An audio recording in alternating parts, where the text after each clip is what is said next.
Hi అండి, welcome back to my channel. ఇవాళ వీడియోలో కొబ్బరి లడ్డూలు చేస్తానండి. దానికోసం ముందుగా కొబ్బరిని చిన్న చిన్న ముక్కలుగా కట్ చేసుకుని ఒక మిక్సీ జార్లో వేసుకుని మెత్తగా గ్రైండ్ చేసుకోవాలి. పలుకులేమి లేకుండా చక్కగా మెత్తగా గ్రైండ్ చేసుకోవాలి. నేనైతే ఇక్కడ చక్కగా అన్నిటినీ మిక్సీలో వేసేసి మెత్తగా గ్రైండ్ చేసేసి పక్కన పెట్టేశాను. నేను ఇక్కడ 3/4 కిలో బెల్లాన్ని తీసుకున్నానండి. బెల్లాన్ని కొంచెం దంచి ఒక గిన్నెలో వేసుకుని ఒక టీ గ్లాస్ వాటర్ వేసి బెల్లాన్ని కరిగించుకోవాలి. కరిగించిన బెల్లాన్ని వడపోసుకోవాలి. బెల్లం ఉడకడం స్టార్ట్ అయింది. ఇప్పుడు మనం పాకాన్ని చెక్ చేద్దాము. పాకం అయితే లేత పాకం కాకుండా అలానే ముద్ర పాకం కాకుండా పాకం అయితే ఉండకట్టాలి. ఉండకడితే సరిపోయిద్ది, మరీ గట్టి పాకం కాకుండా. ఇక్కడైతే వీడియో క్లిప్లో చూపిస్తున్నట్టుగా రౌండ్ బాల్గా అయితే సరిపోయిద్ది.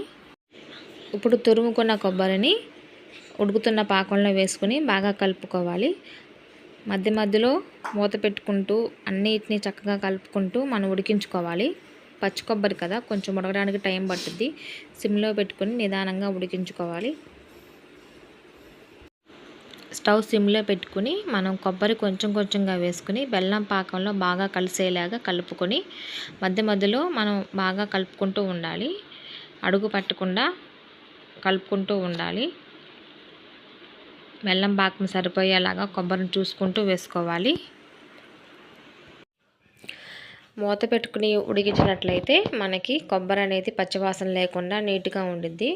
అలానే ఇప్పుడు కొంచెం ఒక టీ స్పూన్ నెయ్యి వేసాను. నెయ్యి వేసి కూడా బాగా కలుపుకొని మనకి మెయిన్ కొబ్బరి అనేది బాగా ఉడకాలి. ఎందుకంటే పచ్చిగా ఉండిద్ది కాబట్టి అంతా దగ్గరకు తీసుకొని అంతా బాగా కలిసేలా కలుపుకొని బెల్లం అనేది కొబ్బరి అంతా అన్నిటికీ పట్టేలాగా కలుపుకుంటూ ఉండాలి. అడుగు పట్టకుండా చూసుకోవాలి మెయిన్. ఇప్పుడు చెక్ చేద్దాము కొబ్బరి అనేది ఉడికిందో లేదో. రౌండ్ బాల్ లాగా చూసారా, ఉండగట్టింది. మనకి ఇంకా పర్ఫెక్ట్గా సరిపోయింది. స్టవ్ ఆఫ్ చేసేసి ఇంకా మనం దించేసుకోవడమే.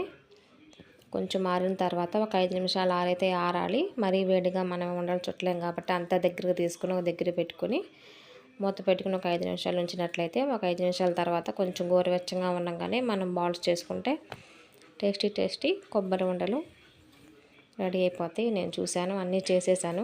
చూసారా, చేతికి కూడా ఏమీ అండకుండా ఎంత నీట్గా వచ్చిందో. చివరి వరకు కూడా అలానే వచ్చింది.